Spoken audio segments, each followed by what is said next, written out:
Welcome to CEO Corner. My name is Sabra McGrath, partner in 360 Search Recruitment Services across Ireland and the UK, and I work with CEOs and senior executives in helping them build their teams and find their next career move. I would like to introduce Jamie Heaslip. Jamie is one of the most decorated sportsmen in Irish rugby.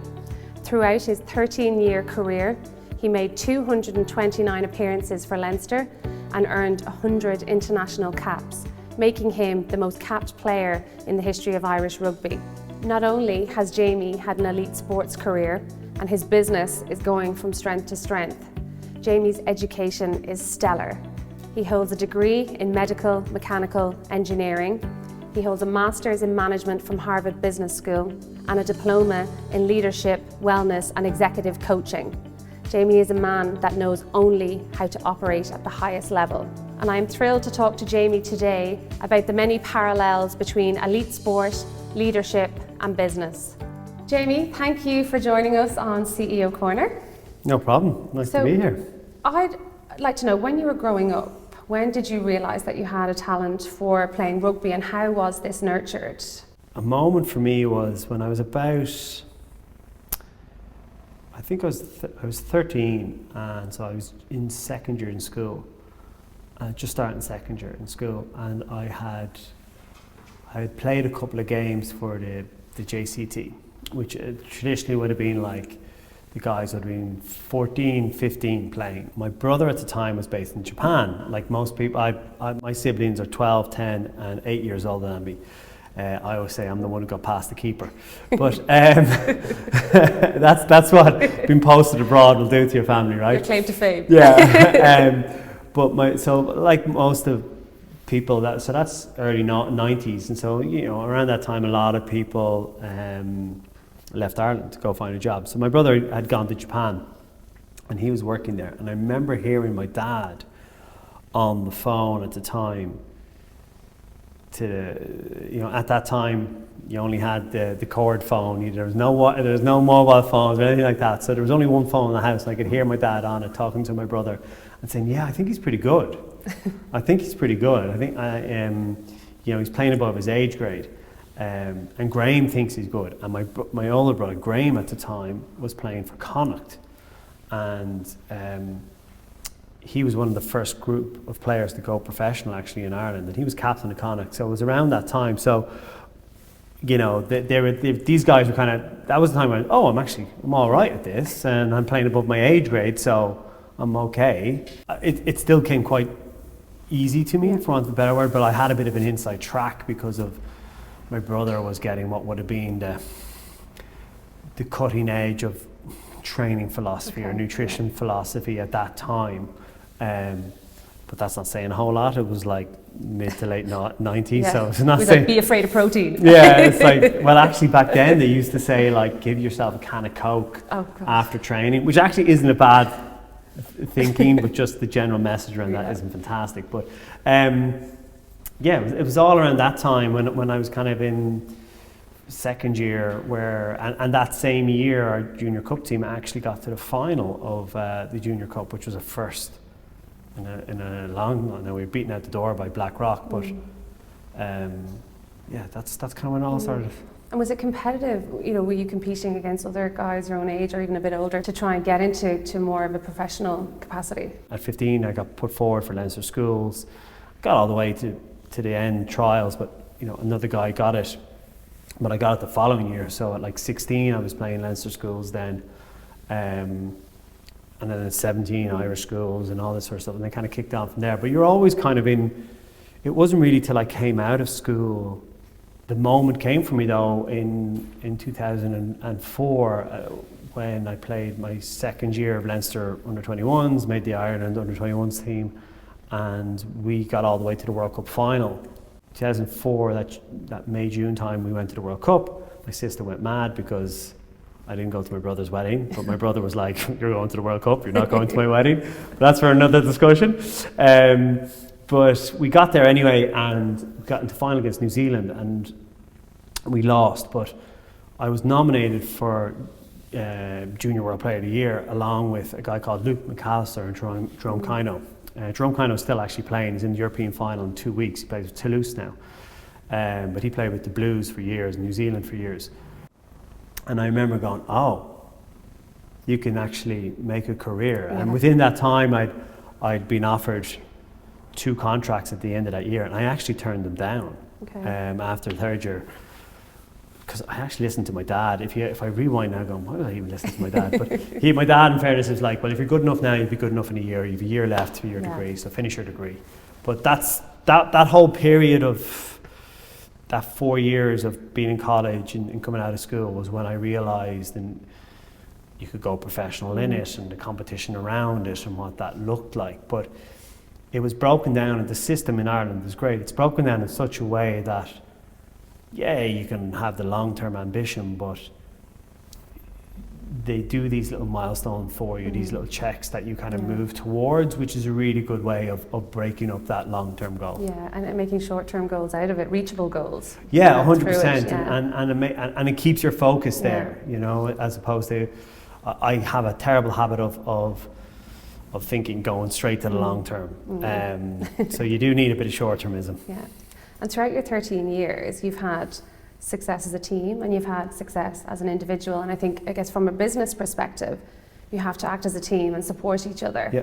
But everybody needs their own individual wins, and you need it for your own confidence and for your own self-assurance. And how did you manage, you know, having your own individual success, but also having equally as much success as part of a team? It's more like how your goals change as you just grow, I suppose, in any industry. So when I started out, so I went pro in 2005, and I distinctly remember setting my goals for that year, and they were very binary, or like very black and white, you know, 0 and 1s. It was very like, make this team, you know what I mean? Start X amount of games, and at the time it was the Celtic League. For a while, my goals were very like that, until honestly about when I hit what I thought was the pinnacle goal for me, which was get selected for a line squad. I distinctly was sitting in Dunmore East in my friend's house, right, on a Sunday, watching this mad thing called VHS, right, where we actually had recorded on tape the game from Saturday, because I was in Irish college in Closhnarin. You couldn't watch the game on a Saturday, so you had to wait till you get your day out on a Sunday. And I remember falling in love watching those lines tests in 1997 and thinking at the time, and I was on to my mate yesterday, James Marin, going, isn't it mad? How the two of us are there going, oh, wouldn't it be cool? Wouldn't it be amazing to play the lines? How cool that would be? So I was kind of like, oh, I'm on bonus time now, so I've hit the pinnacle, that's it. So I was like, what goals do I set now?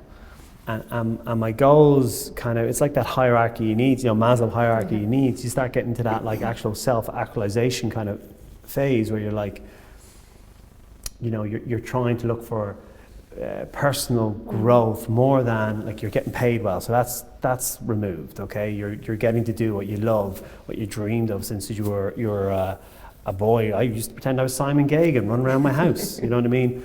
And that's why people always say I stood on the wing so much. But it made me reassess what my goals became. So they switched, to come back to your question, they switched from going very me to what can this group do? What's the legacy? When it's all said and done, what do you want to be said about this group?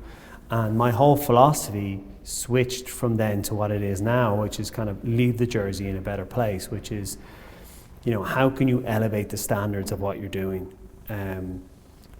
for the next cohort to come along and take that jersey and go on and take it forward. It's a blended approach from that perspective, but for my own goal setting, it definitely was an evolution process. Yeah, and changed over time. And so much of what you're saying about the sports and how you relate, it just, you know, can all be relatable to business as well. You know, the whole lot of it, the analogies about team and leadership.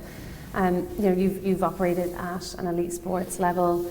You know, your education is clearly prestigious, like it's fantastic, and you know, you've got your own investment firm, and you clearly have a real innate sense of ambition. And where does that drive come from? Can you pinpoint that? Is it just there? I get a lot of work ethic from my parents. You know, very normal middle class background of working in And my dad had been, in the army, working his way up through that. My mom was working in the bank, and then when she got married, she had to give up her job, as was what they had to do back then, which is mad when you think about it, by the way. But she was a stay-at-home mom. But even when she had a stay-at-home mom, we had our own little kind of crash going on at home, where she was minding all these other kids from around the area in the house. And so you saw mom kind of working hard, you saw dad working hard, you saw him going abroad because he had to for career or make extra money or whatever to put 4 kids through school, and they had to pay for. They didn't have to pay for my oldest brother because he went into the army, so the army paid for his college education, but had to pay for my other 2 siblings to go through college. It wasn't free then, as it is now. So you saw a lot of work ethic coming from that to be able to enable that and enable that environment for them to thrive. I was 13 years professional, but effectively I was in a system for about 20 years, which really streamlines your thinking and kind of work ethic. Yeah, you're conditioned. and it's a problem for guys as well when they come out of that. So, example, like you get your schedule sent to you every 2 weeks. And it's like, here it is, here's your schedule. Be here, literally be here, wear that, right? And here's your food, okay? So what happens when no one's giving you a schedule, no one's making your food, no one's telling you what to wear, no one's telling you have to train, or it's not part of your job, you know what I mean?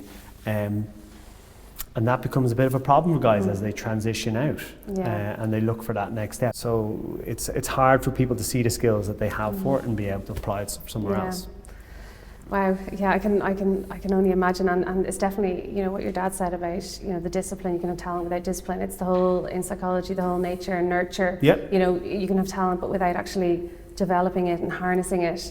But a really simple thing I used to tell loads and loads of people, like, how many people when we were growing up did you hear about a fella getting a trial with Celtic or Liverpool or something like that, and he was always the most talented person, in your team or in your estate or something like that. But I don't know, you just never saw them kick on. So how did you handle the moments when you were on the pitch and you felt disappointed with your performance or it wasn't to the standard that you wanted? Yeah, it's funny, like, you always get asked, were you a guy who liked to win or a guy that hated losing? Okay. And I hated losing, hated it. Yeah. I've relaxed a lot with it because I had to face so much, I faced a lot of it frequently in rugby, and sometimes you'd have a bad game but you'd win and your teammates would be able to cover you, or sometimes you have a great game and you lose, and that gets passed over. But at the end of the day, what I tried to focus on was the average output. Your average output hopefully was like at 80%, and then you're able to like really zero in on those peaking times. So when it was like the intercounty, the interprovincials, going into European game, going into international, and kind of come down. And so you kind of manage these waves. But saying that, so even when you manage that, you have a bad loss, a bad game. It was really like just learning from it and understanding, trusting the process to a certain degree, understanding that you're not always going to get the output.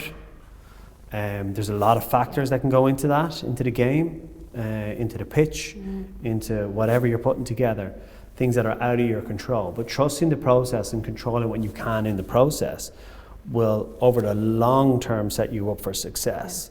It's actually more dangerous if you win a lot, because you just paper over the cracks, okay? And you don't assess it. So, we basically, by Monday, would draw a line under the sand. Game Saturday, win or lose, you're kind of expected coming in on Monday to have reviewed the game at least once anyway. And then you'll review it yourself, you'll review it at different units, we'll review it as a team. And then you'll flip the page and you'll start going into preview of the next game, take the lessons, and then by the end of that Monday, the line is drawn in the sand and you're moving on. And the way the game was, there was just so many games that you couldn't linger. And the guys who lingered on bad games or a bad run of form, had a really hard time managing it. Maybe there's a little psycho part of me that it was able to just go, Grant, done. You know what I mean? Yeah. And just move on. But it didn't make the losses any easier. It didn't make messing up, didn't help. You know, I got red carded for Ireland, knee and Richie Caw on the head. Not exactly a highlight of my career, and it was pretty low after that. But you take your lessons from it. It's like, why did you let emotion take over in the moment there and go, like a lot of this comes up in a book called Legacy. The Chin Paradox, for example, is another book based around that stuff, you know. And so I took a lot of lessons from that. It's not easy, and sometimes you got to wear it. But definitely don't ignore it. And when we talk, typically when people talk about professional sports, generally we talk about, as you mentioned, physical eliteness. You know, what is it about, what mindset do you need to develop to reach the level that you've reached? I think the day you think you've played the perfect game is the day you're done. Yeah. I can say that in anything. I think a lot of it comes down to having a fixed, you know, there's a lot of talk around fixed versus growth mindset. Yeah. Carol's work. Yeah, you know, there's a lot of stuff around what is your transient advantage. So like, what got you to the top isn't necessarily going to keep you going forward.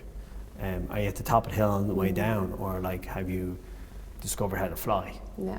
And then when you discovered how to fly, okay, you just discovered bloody jets or something. You know what I mean? Like there's a constant innovation, evolution, mindset that's needed to keep pushing forward. And what sort of lessons have you learned in sport and from leadership, and then bringing them across into your business career that you have now? I suppose as a leader in general, just trying to be as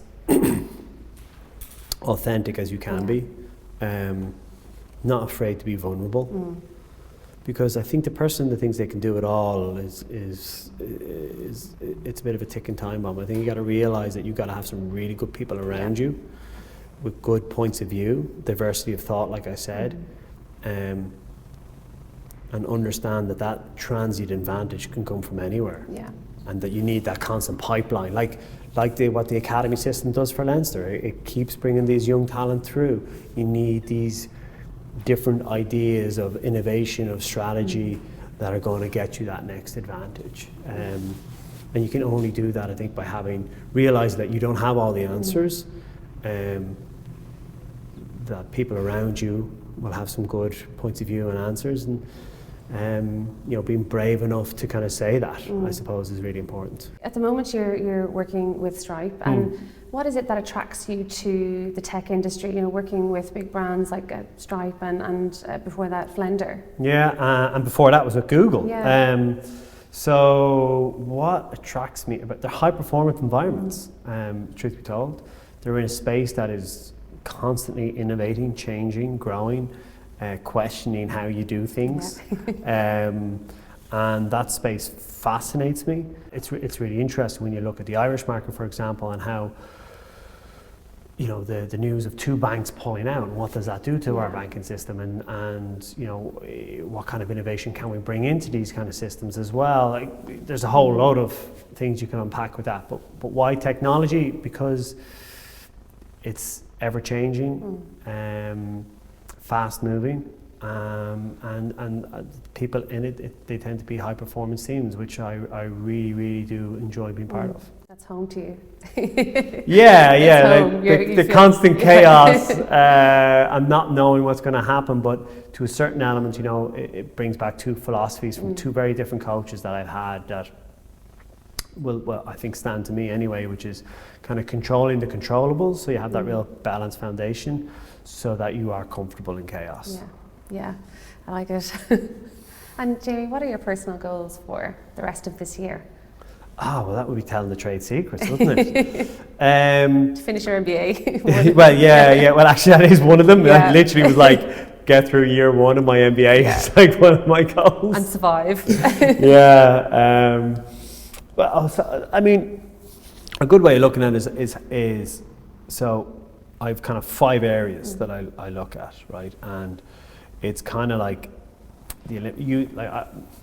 when I played rugby at 5, I was a big fan of Michael Phelps, reading his book, right? And remember the 2008 Beijing Olympics, he brought out a book just after it, because he absolutely smashed it at that Olympics.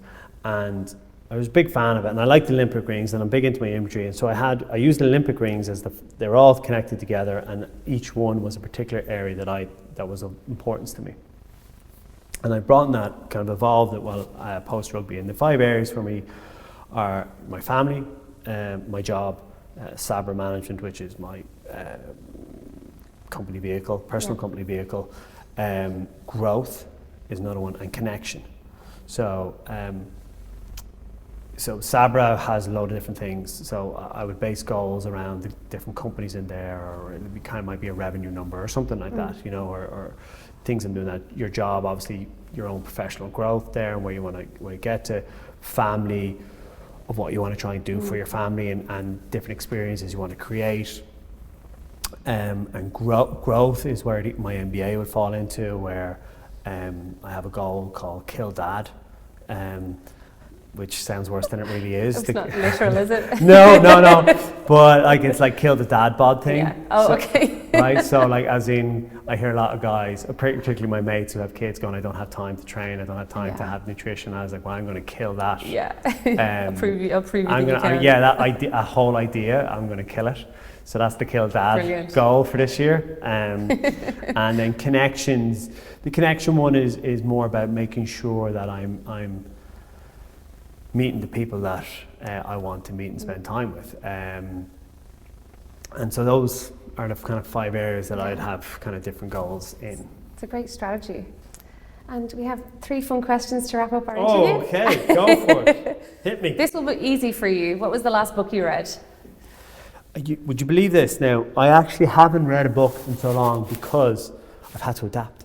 Audiobooks, they're the way forward. They are the way forward. Yeah. So right now I'm reading, or listening, I should say, to Black Swan. Okay. The book before that was, what was the book before that? Chris Voss. Oh yeah, book. I've read that and one. then I cheat a lot. In the mornings, I usually spend about 20 minutes on Blinkist. Okay. And have you heard of Blinkist? No, I don't know what it So is. Blinkist basically takes books and puts it into, they call them blinks. Okay. So they're like basically summarizing. So in about 15 minutes or 10 minutes, depending on the size of the book, you can go through it. It gives you the top line points, or you can listen to it as well. The takeaway points. That's actually great. I must look that up. There you go. Yeah. So that's my cheat. Okay. Yeah, but you're getting the message. You're getting what you need to, your nuggets. You're getting your nuggets. Yeah. And who do you admire most in the world, and why? So many people in so many areas. Oh wow, that's a good question. That is a great question. Who do I admire most? Well, I tell you what, being in the maternity ward, and seeing that whole experience, you kind of, after that, I don't think you can really. Brilliant. Yeah. Yeah, they make life. Yeah. It's a physically demanding role. You know what I mean? Like, 1 minute you walk into the hospital, it's just 2 of you, and 2 days later you're walking out and they're like, here you go. Yeah. You've made a human. Yeah. That's excellent. So I would have to say, my wife having to grow a human is brilliant. Yeah, so all the... She'll appreciate that. You know what, I was going to say all the mothers in the world, but I'd say all the Irish mammies, because they're special. They're a special breed. Different breed. And our last question, if you were stuck on a desert island, what 3 items would you bring and why? Do I have coverage? Phone coverage? You can have whatever you want. This is your design. This is your design. A boat, so I can get off it. No, what would I bring? Well, I'd need a good espresso, right? Yeah. I'm not getting anything done without a good coffee machine. So a good coffee machine, therefore I would need No, I'm going to presume that I've coffee beans on bloody island. They grow, you can crush them. Good coffee machine. I'd need my phone. I'd get nothing else done with it. And wow, this is a cop out. Like what else would I need? My family. I think my family would be pretty. Yeah, We'll let you take them. If I had 3 of them, I'd be in a good place. Yeah, you know what I mean, great. and we'd be happy out. That'd be it. Cool. Thank you so much, Jamie. No worries. Thank you for joining us. Thank you.